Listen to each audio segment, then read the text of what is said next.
Salve, gente boa! Tudo bem ou não? Voltei para fazer aquele vídeo que já virou um jornal, né? Pois é, um jornal, porque a gente trata de vários temas que são destaques no noticiário do dia, de forma bem explicadinha. Então, assim, esquece o Bonner, vem aqui comigo, vamos falar sobre o que tem de hoje aí de novidade. Ó, tem pesquisa, né? Essa é uma pesquisa nova aí dizendo que se não estivesse inelegível, o Bolsonaro ganharia do Lula em 2026. Agora, a gente tem que levar essa pesquisa a sério. Esse é um ponto importante para a gente tratar, e a gente vai tratar nesse vídeo aqui.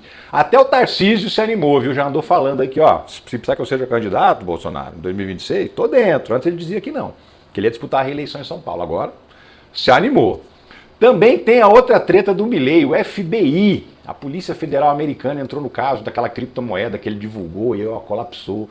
Milhões de dólares de prejuízo para mais de 40 mil pessoas. O FBI entrou por quê? Porque teve americano que também foi lesado. E aí, se lesou americano, a Polícia Federal Americana entra no caso. E o Milei tentou dar uma desconversada, falar que não sabia de nada, não era com ele. Mas não vai adiantar não, viu? O problema está grave e pode levar sim ao impeachment dele. Também vou te falar por que o Bolsonaro é contra esse pedido de impeachment que a oposição está tentando organizar para o Lula. Tem um motivo, tá? Ontem ele divulgou um vídeo dizendo que fora Lula só em 2026, ou seja, só nas eleições, teve gente lá no partido dele que não ficou satisfeito, mas e por quê que ele não quer fazer o impeachment do Lula? Vou te contar, fica aí que eu te conto. Também, ó, tá todo mundo falando aí, várias pessoas me cobraram sobre uns vídeos que estão circulando nas redes sociais de gente jogando comida fora, né, jogando alimento fora das lavouras, que é um desperdício que podia estar matando a fome das pessoas e que o pessoal do agro é cruel porque faz isso para poder fazer aumentar o preço do alimento. Então, vamos falar sobre isso, tá? Tem vários fatores aí que a gente precisa considerar. E também tentar entender por que o café está tão caro, por que o ovo ficou caro agora, né? Como é que está a inflação dos alimentos, afinal de contas? Está maior ou menor que a do Bolsonaro? Vamos entender isso aí. Flávio Dino manda investigar mais uma leva de emendas secretas e já tem deputado ali, ó, não passa nem o Wi-Fi, tá? Por quê? Porque o Tribunal de Contas da União vai para cima. É 469 milhões de reais que ninguém sabe como foi gasto. E o Dino quer saber. E também tem o fogo amigo contra o Haddad dentro do próprio governo. O Haddad, que é o principal ministro do Lula, ministro da Fazenda. Mas assim, é só ele se ausentar, uma rodinha se junta em torno do Lula para falar mal dele. Vou te contar isso também, quem andou fazendo isso, você vai entender tudo direitinho. Vem comigo que eu sou Ricardo Mello, explicador-geral da República, e estou aqui para traduzir o politiquês para o bom e velho português. Já te peço também para meter o dedo no like aí, dá aquela dedada esperta no like, se inscreve no canal, ativa o sininho, entra no nosso grupo de WhatsApp, porque lá o conteúdo chega primeiro e sempre chega um aviso, você não perde nada. O link do grupo está aqui na descrição do vídeo, só clicar e entrar. E também te peço, se puder e se quiser, para participar do financiamento coletivo, que é o que mantém esse trabalho de segunda a sexta, às vezes sábado, domingo, de graça para todo mundo. Só contribui quem quer e quem pode.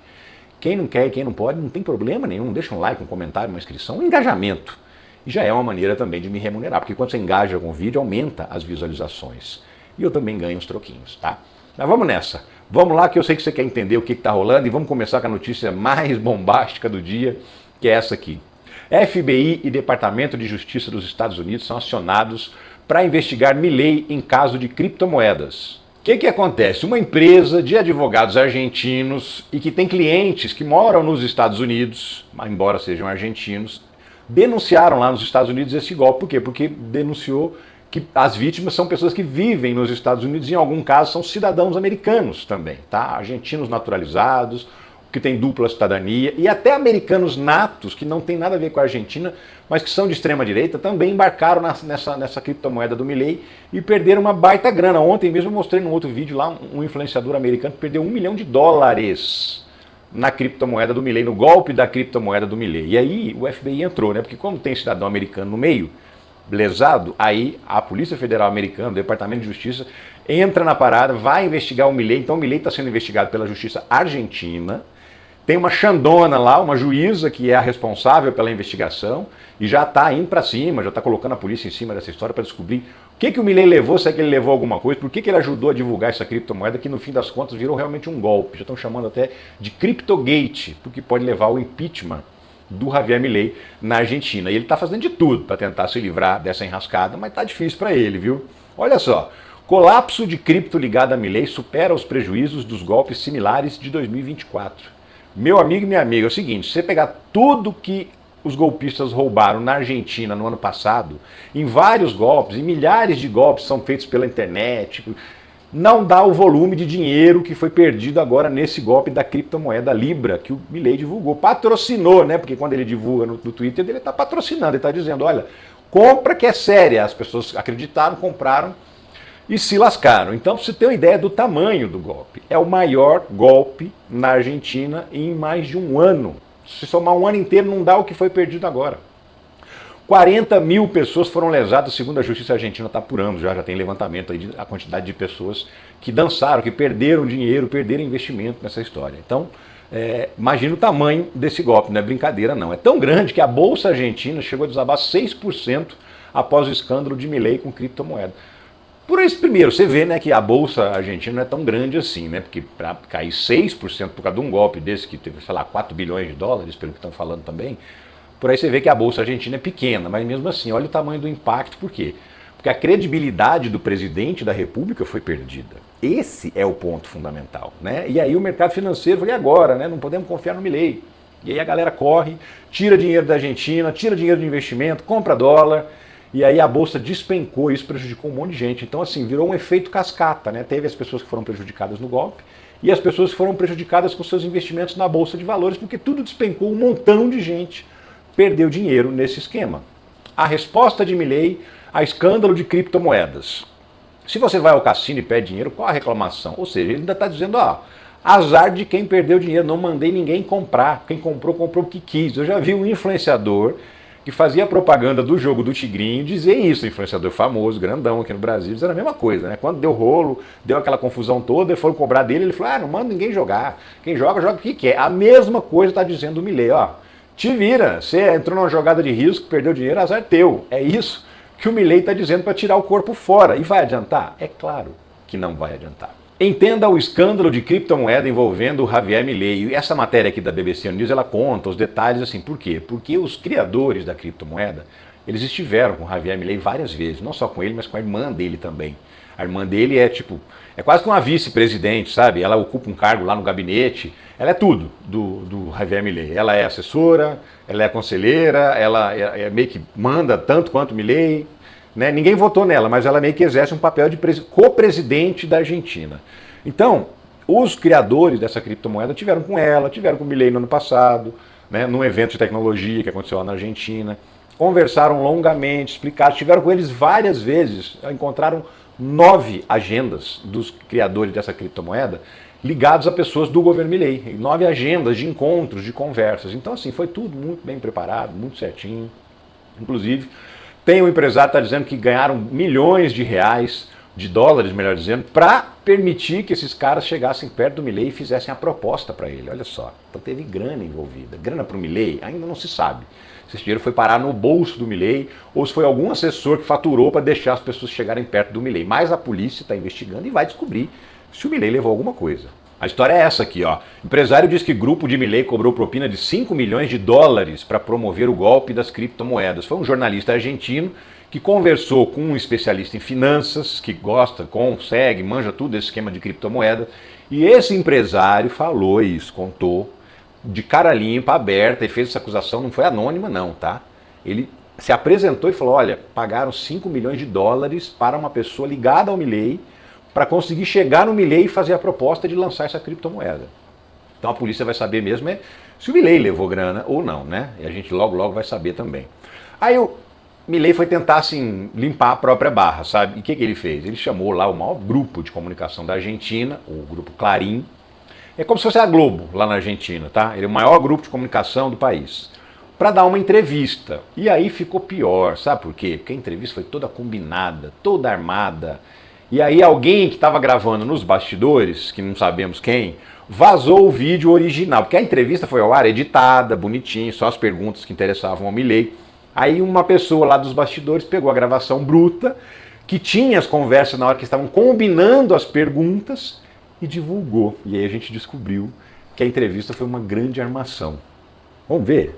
Porque aqui tem exatamente esse trecho, essa conversa que revela a armação do esquema para poder limpar a barra do Milei. Dá uma olhada, presta atenção na legenda. Cierro, pues ya estamos, no sé, hora y pico. Yo estoy aprovechando, ¿viste?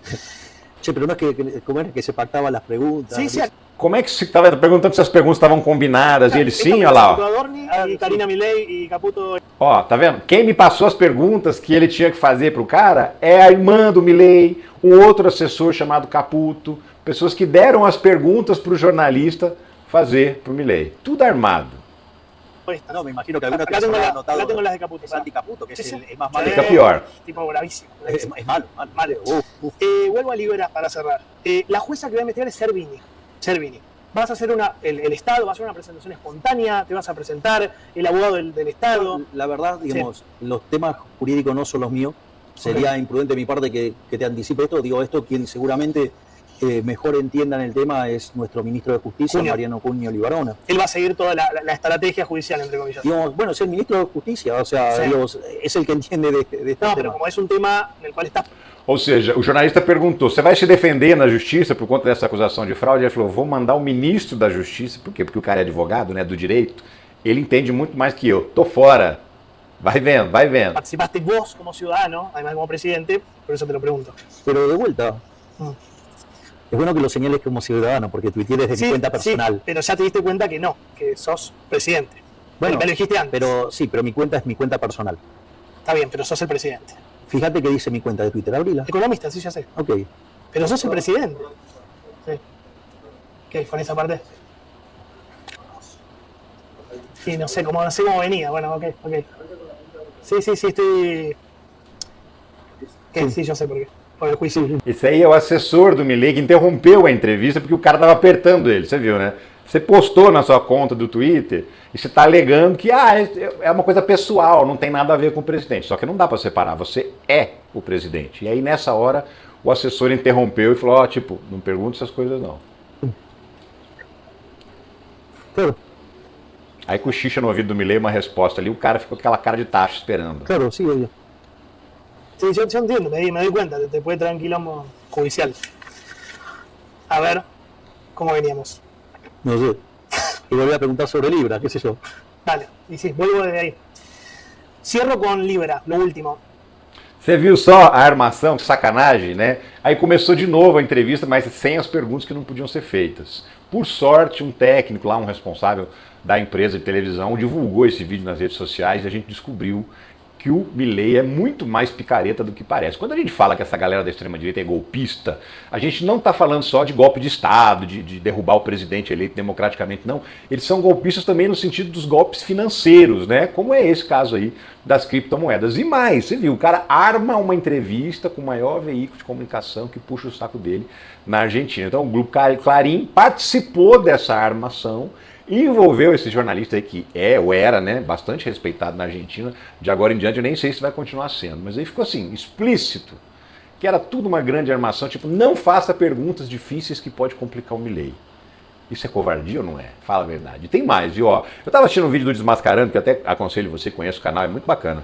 E aí ele encontrou um outro vídeo que eu quero te mostrar, que é o seguinte, o Milei, ele deu uma entrevista num podcast um tempo atrás, essa entrevista possivelmente não tem a ver com esse caso específico, mas com outro caso que a gente ainda não sabe muito bem.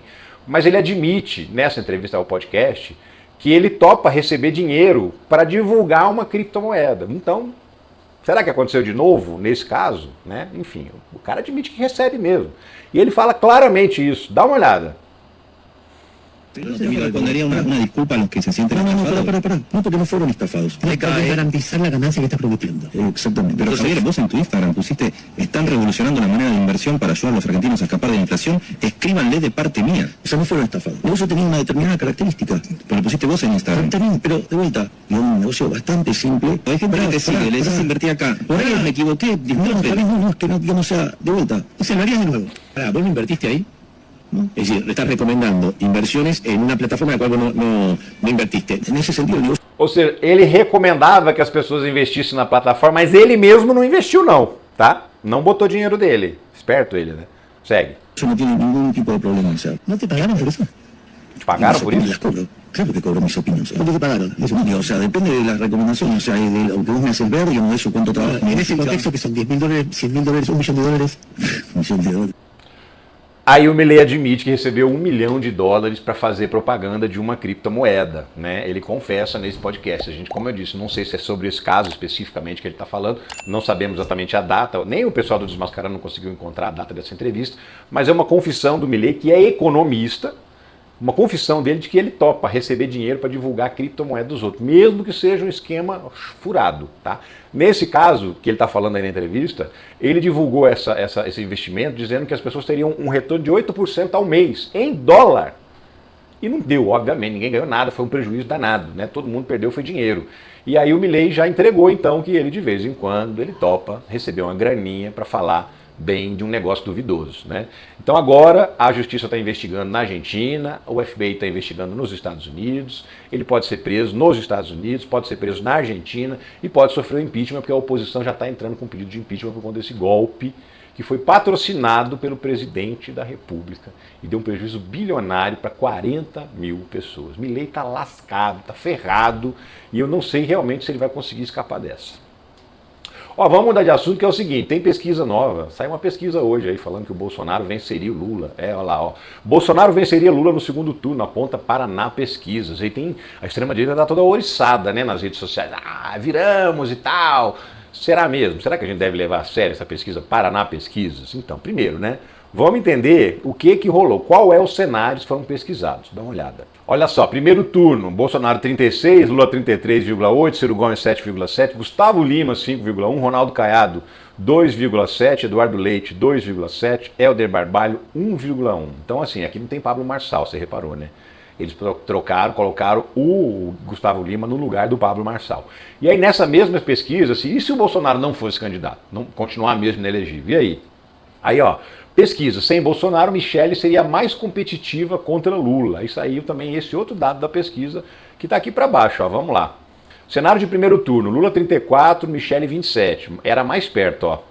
Lula e Ratinho 33-15, Lula e Tarcísio 34-21, Lula e Gustavo Lima 34-11. No segundo turno, segundo essa pesquisa, sem Jair Bolsonaro, Lula 40, Michele 42,9, ela ganharia dele no segundo turno. Lula 41,1, Tarcísio 40,8, praticamente um empate técnico. Mas aí, como eu disse, né, como levar a sério uma pesquisa da Paraná Pesquisas, né? Então, a resposta eu trago para você imediatamente. Olha só, pesquisa presidencial contratada pelo PL de Bolsonaro troca Pablo Marçal por Gustavo Lima. Uma matéria falando sobre uma curiosidade dessa pesquisa revela a verdade. Quem pagou essa pesquisa foi a própria turma do Bolsonaro. Eles contrataram a pesquisa do Instituto Paraná Pesquisas, que por acaso, não por acaso, aliás, sempre coloca, toda pesquisa da Paraná Pesquisa coloca os bolsonaristas numa condição muito melhor do que em qualquer outra pesquisa que seja feita. Sempre estão ou na frente, ou muito bem, ou muito perto, diferentemente das outras. Isso é Paraná Pesquisas. E ó, nem é a primeira pesquisa que o PL contrata. No segundo turno, no ano da eleição, em 2022, Bolsonaro ainda era presidente, PL contrata, o partido de Bolsonaro pagou 2,7 milhões ao Instituto Paraná Pesquisas em 2022. Eles fizeram dezenas de pesquisas naquele ano e pagaram uma fortuna para o Instituto Paraná Pesquisas. Então, ó, o Instituto Paraná Pesquisas e os bolsonaristas são assim, né? Então é óbvio, é claro, que não dá para levar a sério uma pesquisa dessa, né, gente? Uma pesquisa que é encomendada pelo partido do Bolsonaro, paga pelo partido do Bolsonaro e diz que o Bolsonaro ganharia, e inclusive no único instituto que costuma dar esse tipo de resultado, sempre favorável aos bolsonaristas, só trouxa para acreditar, né? Aqui não, violão, nem vem. Enfim, essa é a situação, a pesquisa fajuta, furada, que não tem nada a ver com a realidade, tá? Quando sair pesquisas mais sérias, pesquisas assim com mais credibilidade, a gente conversa. Mas por enquanto, Paraná Pesquisa, pesquisa comprada pelo Bolsonaro, gente, aí vocês estão de brincadeira comigo, né? Aí não dá, vai me desculpar, mas não dá. Ó, tem novidade também sobre a denúncia do Bolsonaro, né, que vai sair. PGR vai denunciar Bolsonaro e indiciados em documentos diferentes esta semana. Já tem uma expectativa que vai sair a denúncia amanhã, nessa quarta-feira, a denúncia do Bolsonaro, do Braga Neto, do General Heleno. Vai ser separado, são dois documentos diferentes, duas denúncias diferentes. Uma denúncia com os chefes do golpe, outra denúncia com a galera que participou da operação do golpe. Você viu lá, são 40 indiciados pela Polícia Federal, entre militares, ex-assessores do Bolsonaro, né, e gente do entorno dele. E também o Bolsonaro, o Braga Neto, o Heleno e Companhia Limitada. Então o Gonê separou. vai denunciar primeiro os mandantes, esses três aí, com certeza vai estar junto na denúncia, Bolsonaro, Braga Neto e Heleno, e depois numa segunda denúncia, num segundo documento, vai denunciar o restante das pessoas, essas pessoas que participaram dos planos para matar o Xandão, Lula e o Alckmin, dos planos que ficavam controlando o que as pessoas faziam nos QGs do Exército, lá naqueles acampamentos golpistas. Aí vai entrar essa galera no rolo e também já estão dizendo aí que o PGR vai pedir 28 anos de prisão. Somando todos os crimes dos quais o Bolsonaro é acusado, a pena mínima daria 11 anos e a máxima 28 anos. Então é isso que vem, chumbo grosso pela frente. Se o pessoal que participou do quebra-quebra está pegando 18, 17, 14, é claro que o chefe vai pegar muito mais. Então não, Bolsonaro não vai pegar 11 anos, que é a pena mínima, né? Vai esperando, Bolsonaro. E vai esperando deitado, viu? Porque nem sentado você vai ficar cansado de esperar sentado. Em pé, então, nem pensar, pelo amor de Deus. O peso de Moraes na decisão de Bolsonaro de rejeitar impeachment de Lula nos atos do PL. Eu falei ontem, né, sobre isso, no outro vídeo aqui. Que o Bolsonaro não quer o impeachment do Lula. Tá todo mundo se armando para fazer uma manifestação agora em março para pedir o impeachment do Lula. Mas o Bolsonaro já foi para as redes sociais e falou que não é isso não, tá? Eles querem tirar o Lula em 2026, nas eleições. Isso o Bolsonaro, Malafaia, essa companhia limitada aí. Mas os outros radicais do PL, tipo Nicolas, o Ricardo Salles e outras pessoas, porque querem fazer esse protesto já como um pedido de impeachment do Lula. E aí, baseado em quem ninguém sabe, né? Mas enfim, por que o Bolsonaro não quer o impeachment do Lula? Então, te explico. Seguinte, por que ele não quer? Por duas razões. Primeiro, se fizer o impeachment do Lula, quem assume? Assume o Alckmin. E o que é o Alckmin? O Alckmin é um sujeito de direita moderada, democrática, mas de direita. E esse cara tem uma capacidade, se ele vira presidente, ele vai crescer na percepção do cidadão brasileiro, né? Todo mundo vai conhecer o Alckmin, e ele é um cara que agrada também a direita, então ele pode roubar os votos que seriam da extrema direita na eleição de 2026. Então aí o Alckmin passaria a ser um adversário mais perigoso na avaliação dos bolsonaristas. Por quê? Porque ele atrai uma boa parcela do eleitorado de direita. O eleitorado de esquerda, se não tiver nenhuma opção, vai embarcar com o Alckmin, porque é melhor ter um democrata do que ter um golpista, né? Mas o problema para eles é que uma parcela importante do eleitorado de direita, aquele eleitorado que é de direita, mas não é bolsonarista, pode embarcar também na candidatura do Alckmin. E esse é um dos motivos. O outro motivo é fortalecer ainda mais o ministro Alexandre de Moraes do STF. Por que isso fortaleceria, o impeachment do Lula fortaleceria o Alexandre de Moraes? Porque na cabecinha dos bolsonaristas, o Xandão, ele foi secretário de Segurança Pública do Estado de São Paulo no governo do Alckmin. Ele virou ministro do STF, inclusive. Depois que ele virou ministro da Justiça, ele saiu da secretaria em São Paulo para ser ministro do Temer. E de lá ele foi para o Supremo Tribunal Federal pelas mãos do Temer. Então ele é muito próximo, também muito chegado ao Geraldo Alckmin. Então aí você teria um presidente de direita democrática, mas de direita, competindo com os votos dos bolsonaristas, e um Xandão ainda mais fortalecido, porque ele é amigão do presidente, se o presidente virasse o Alckmin. Então, por isso que o Bolsonaro não quer o impeachment do Lula. Ele prefere deixar o Lula lá, porque ele acha que o Lula vai continuar caindo nas pesquisas e que isso vai fortalecer a direita para o ano que vem, né? E aí, por conta disso, não, melhor deixar o Lula lá, eles acham que o Lula vai ficar sangrando. Já cometeram esse erro no passado, né? Achando que o Lula ia sangrar até as eleições de 2006, na época do Mensalão. O que aconteceu foi que o Lula se livrou facinho das acusações do Mensalão, foi reeleito com tranquilidade nas eleições de 2006. Inclusive por isso tem muito bolsonarista que não quer perder essa oportunidade de pedir o impeachment do Lula, porque acha que pode acontecer a mesma coisa e ele se livrar depois, né? Então eles acham assim, não, temos que fazer igual a Dilma. Ficamos indo para a rua 1, 2, 3, 10, 20 dias, foi crescendo e a gente criou um clima do impeachment da Dilma. É isso que eles querem, mas não é isso que o Bolsonaro quer. Moraes pode derrubar sigilo de delação de Cid após denúncia, aposta Ministério Público Federal. Ele também tem essa, né? Vai apresentar a denúncia contra o Bolsonaro, ou seja, acabou a investigação. Denunciou, acabou a investigação. Se acabou a investigação, não tem por que mais manter essa delação sigilosa. Já vazou uns pedaços, já vazou a primeira delação, a segunda ainda não, mas a primeira já vazou. Já tem um monte de provas que ainda não foram divulgadas, gravações de áudio, mensagens de texto, várias coisas que ainda não foram divulgadas. Tem coisas que são mencionadas no relatório da PF, mas não aparece. A prova não aparece no relatório da PF. A prova é um documento anexo. Então isso também vai aparecer a partir do momento que o Procurador-Geral da República, o Paulo Gonet, denunciar o Bolsonaro. Então, assim, Essa semana, provavelmente, mas antes do carnaval, certamente a gente vai ter acesso a toda a delação do Mauro Cid. E aí a gente vai saber detalhes do que ele contou sobre o esquema do golpe de Estado. Vamos aguardar, porque isso também é uma coisa que vai gerar muito barulho na imprensa, vai gerar muito barulho nas redes sociais, porque a gente vai ver detalhe por detalhe do que o Mauro Cid contou para a Polícia Federal. Né?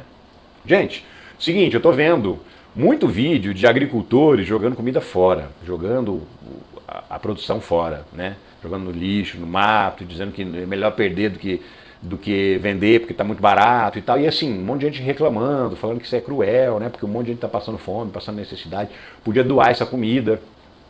E aí esses vídeos geram muita revolta e o pessoal falando, tá vendo? O pessoal do agro é tão egoísta que eles jogam comida fora em vez de alimentar quem tem fome, só para fazer o preço subir, né? Só pensa no lucro.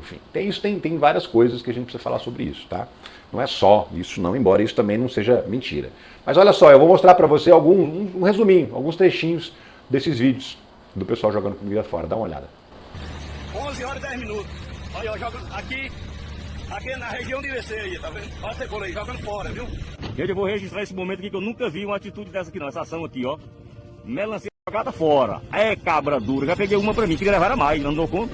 Foi maquinada, tá no galpão, mas tá todo estourando, capa d'água e bico d'água. Aí trouxe os meninos aqui pra tirar o menos dos sacos.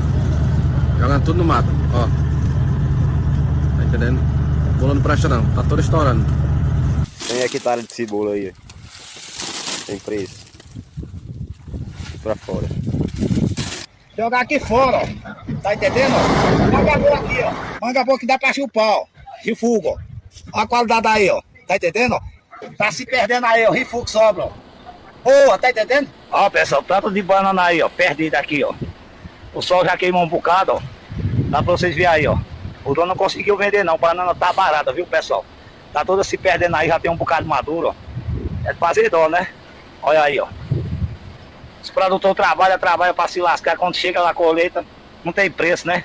É de cortar coração, pessoal, ó. A gente vê uma cena dessa, tá mostrando pra vocês aí. Enfim, tem vários outros que estão circulando aí, as pessoas estão reclamando muito disso. Aí vamos lá, vamos analisar essa situação com calma, tá? Porque tem dois motivos que levam a isso. Claro, você viu aí, pelo menos dois motivos diferentes nesses vídeos aí. Um deles é o preço, falando que o produto não está compensando ser vendido e que estão jogando fora. E o segundo, você viu que tinha um vídeo ali do cara falando que a cebola estava estragada. Tá estourando tudo aí, tipo, a cebola não vende, porque, inclusive na sequência do vídeo, não tá esse trecho aí, ele fala que quando vende o pessoal devolve porque a cebola não tá boa. Então, tem produção perdida, de má qualidade. Aquele vídeo das melancias também tem um trecho que o cara fala que a melancia está estragando. Então, não é só por causa do preço. Mas você viu que tem outros vídeos em que os caras falam, o produto não tem preço, né? Cebola sem preço, banana sem preço, manga sem preço, né? E aí, por que isso está acontecendo? Então, o que acontece é que é normal, isso acontece todo ano acontece perda de safra por conta de preço. E qual é o motivo pelo qual esse pessoal não doa essa comida para quem está passando fome? Então, vamos lá. Primeiro, vamos separar as coisas. Isso aí não é o agro, tá?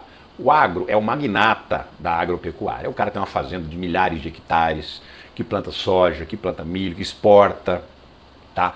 Quem planta alimento no Brasil não é grande produtor rural. Isso é muito importante você saber. Quem planta fruta, quem planta banana, quem planta cebola, quem planta arroz, quem planta feijão, isso é pequeno e médio agricultor. Então já começa aí.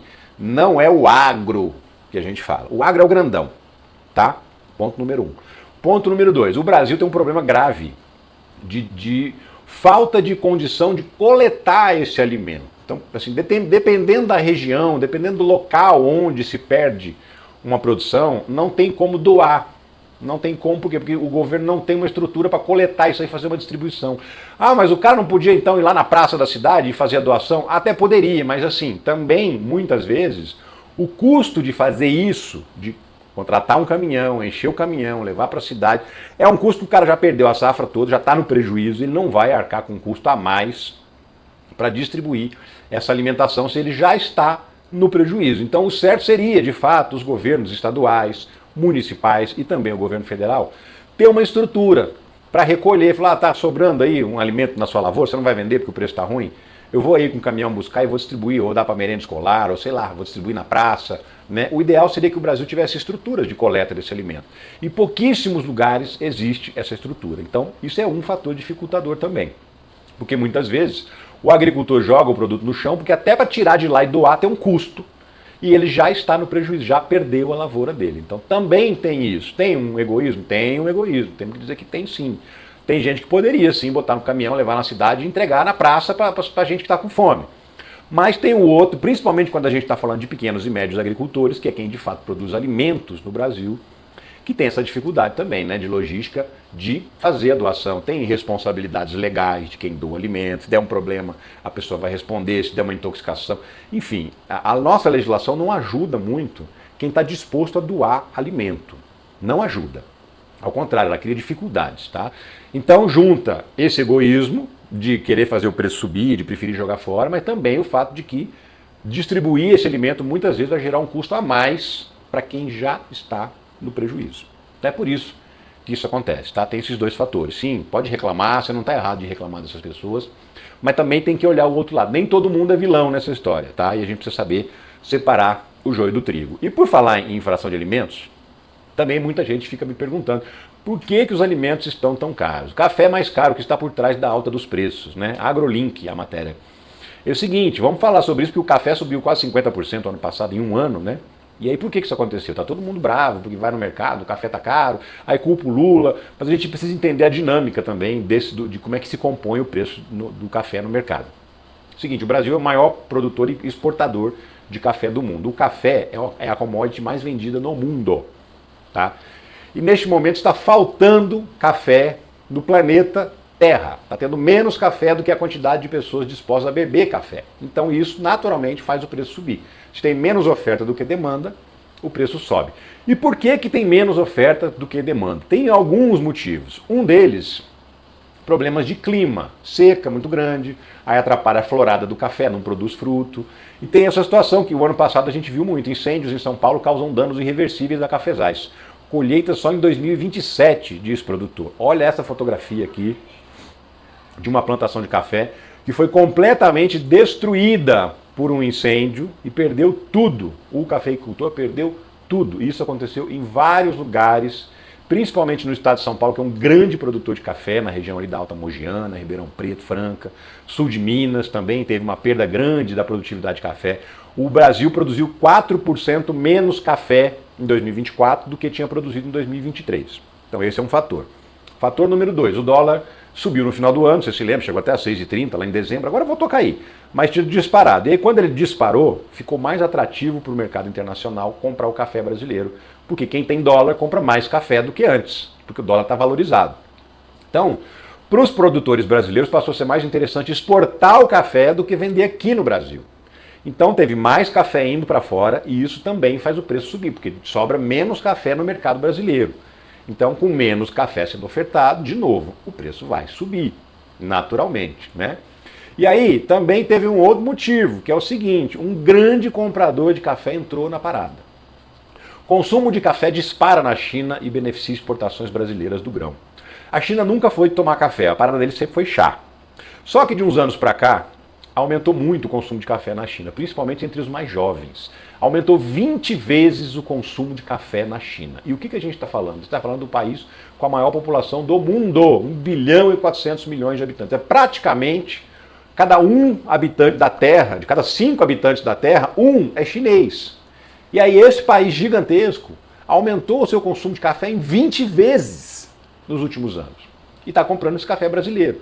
Então também entrou um concorrente à altura para comprar o café brasileiro e não sobra café para ficar no mercado nacional. Esses são os motivos que levaram ao aumento do preço do café. Não tem a ver com imposto, não tem a ver com nenhuma medida específica do governo, tem a ver com uma sazonalidade. Teve seca, teve incêndio, isso diminuiu a produção e teve mais exportação porque o dólar subiu e porque surgiram novos compradores. Então isso faz com que tenha menos café disponível e isso eleva o preço. E não é o único alimento que subiu, né? O ovo também subiu, mas nem começou aqui, começou lá nos Estados Unidos. Foi o primeiro lugar onde subiu. Olha só. Preço da caixa de ovos nos Estados Unidos chega a R$70, o impacto da gripe aviária. E esse é o principal motivo do aumento do preço do ovo. Mas não é o único, também vou te contar. Por quê? Teve lá um surto de gripe aviária nos Estados Unidos, milhões e milhões de galinhas morreram com esse surto. Então diminuiu demais a produção de ovos nos Estados Unidos. E aí o que os Estados Unidos... Primeiro sobe o preço lá, porque tem menos ovos. E aí o que os Estados Unidos fazem? Começam a importar ovos, porque está faltando ovos lá. E você sabe que americano come ovo frito no café da manhã, né? E come bastante ovo. Então ele começou a comprar o ovo brasileiro. E aí os produtores brasileiros resolveram exportar os ovos para os Estados Unidos porque está compensando mais, porque eles estão pagando mais. Você viu, o preço está lá, R$70 uma caixa de ovo, né? Então, isso fez o preço do ovo subir. A concorrência que os Estados Unidos estão fazendo com o mercado brasileiro, porque eles estão comprando os nossos ovos.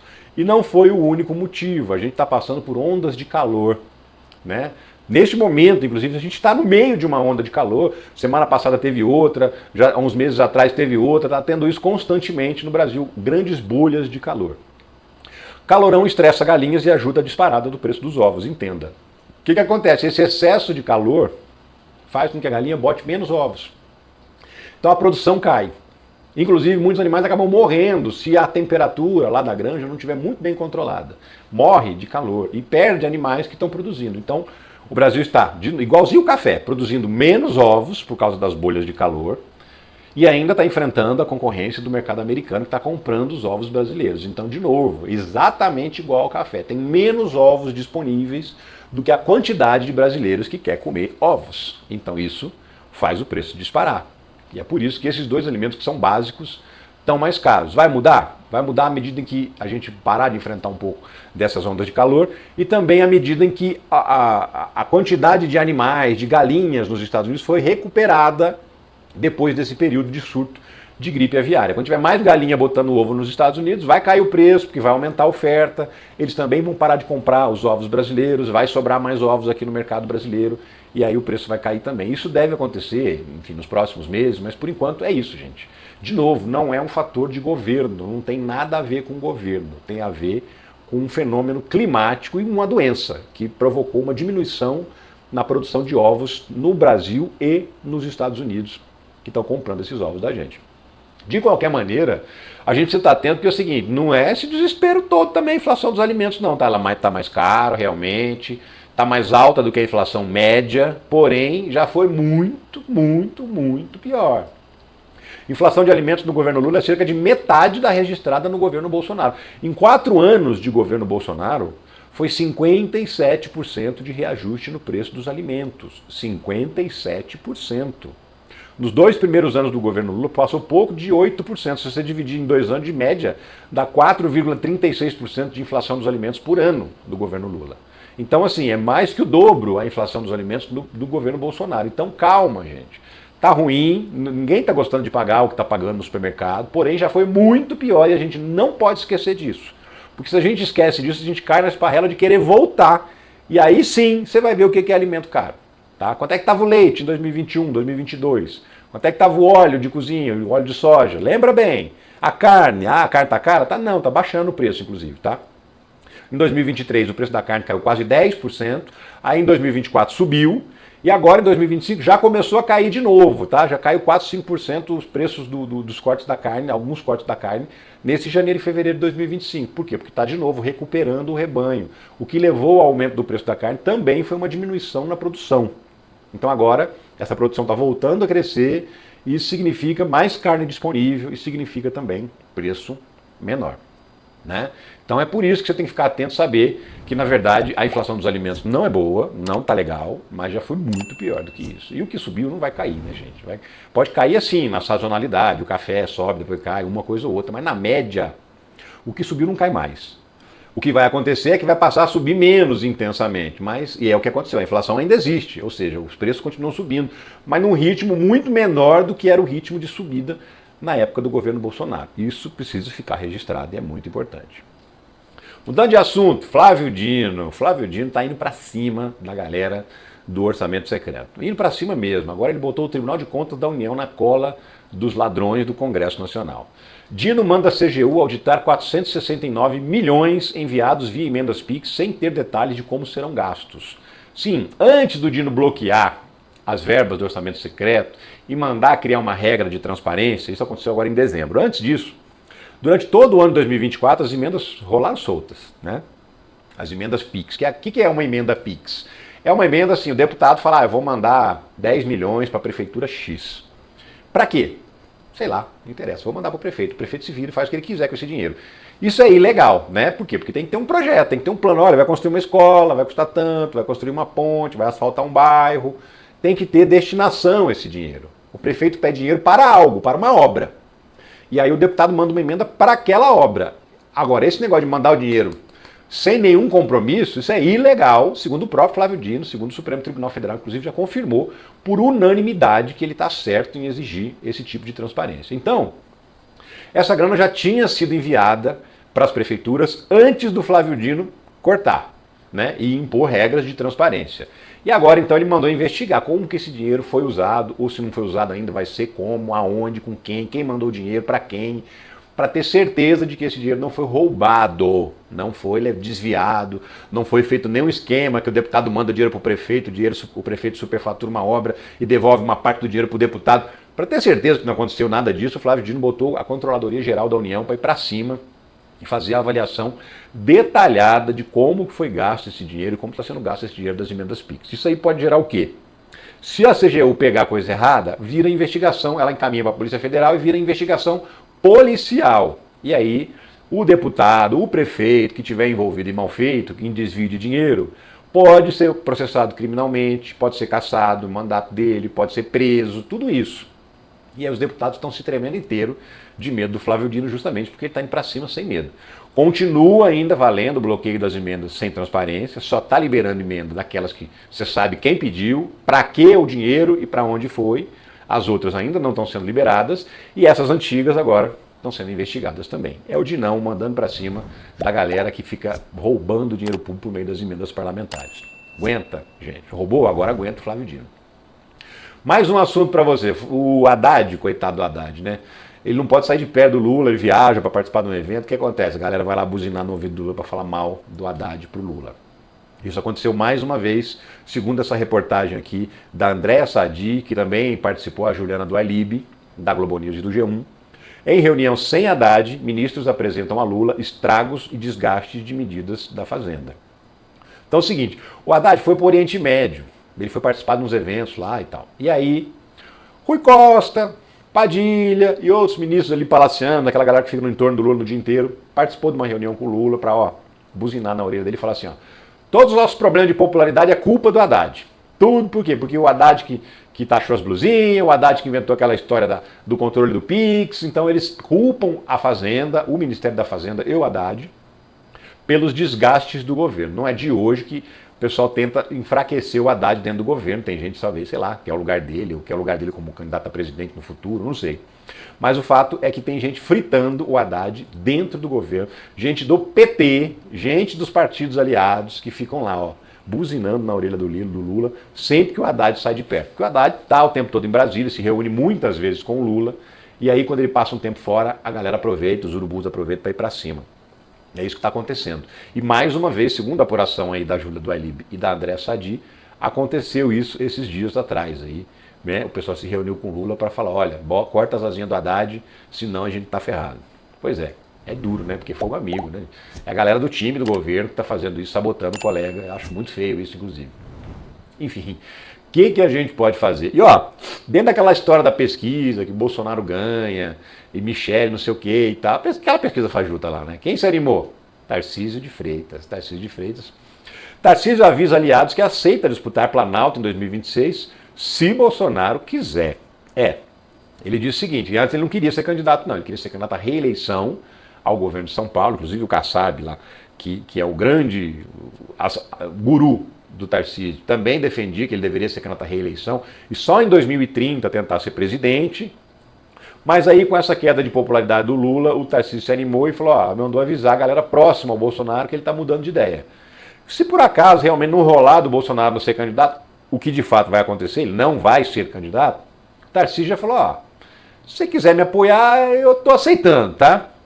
Então aí ele conversou com pessoas próximas ao Bolsonaro para fazer chegar o recado ao Jair Bolsonaro. E será que isso vai dar em alguma coisa? Eu acredito que não, porque o Bolsonaro quer indicar lá os filhos para serem candidatos, né? Ou o Eduardo Bolsonaro, ou o Flávio Bolsonaro, ou até a Michele já está aparecendo nas pesquisas aí. Se a pesquisa foi encomendada pelo PL com o nome da Michele, significa que eles estão cogitando colocar a Michele como candidata também, né? Então, assim, Essa é uma possibilidade. Então, Tarcísio vai ter que convencer mais gente, porque tem muita gente de olho nessa vaga, a candidatura da extrema-direita para 2026. Só vai ter um candidato no lugar do Bolsonaro. Sim, no lugar do Bolsonaro. Não terá Bolsonaro candidato a presidente à eleição de 2026. Aliás, quando você for sair da sua casa para ir votar em outubro de 2026, Bolsonaro estará na cadeia, trancafiado, para cumprir uma boa temporada de pena pelos crimes que ele cometeu. Tarcísio, então, está querendo se aproveitar dessa situação e, quem sabe, disputar a eleição de 2026 como o candidato da extrema-direita. É isso, gente. Obrigado por ter assistido esse vídeo até o final. Eu fico por aqui, eu volto a qualquer momento com outras notícias sobre a política, a economia brasileira. Deixa o like, deixa o comentário, deixa uma opinião sobre qualquer um desses fatos que eu tratei nesse vídeo aqui. Um abraço para você. Eu volto logo, hein? Tchau.